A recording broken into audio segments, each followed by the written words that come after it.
said that they would have just enough time before the commanding officer came to do his rounds at midnight to go across the river and get themselves a little drink. Well, after probably not enough prodding, Arthur decided to go with him. So they went across on the ferry, they sat themselves down on the bar stools in the pub, and they began to drink. But after they got going and they lost track of time and they'd spent a little money, they heard the cathedral bell chime and it was 1:15 to midnight. And the last ferry had already left its dock and the commanding officer was going to be there to check on them, so what could they do? Well, Harold got it in his mind that it would be a good idea to steal a rowboat. So my husband, not in his best mind of judgment, guilty and just wanting to get back, he hopped in the rowboat and he began to row too.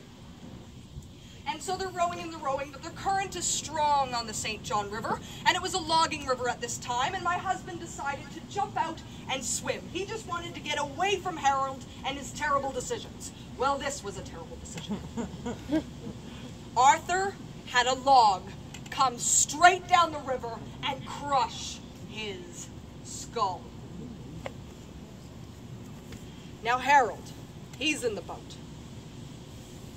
And he's thinking about how he's going to tell the commanding officer what happened, when he should be thinking about how he's going to tell me. But the funny thing was, when Harold got back to his post, Arthur was already standing guard. He's a fairly often sighted ghost here in Fredericton. In fact, there's a photograph of him in the guardhouse that you can see during the daytime if you would like. Unfortunately, the deal that I struck to get me to this state of afterlife does not allow me to see him.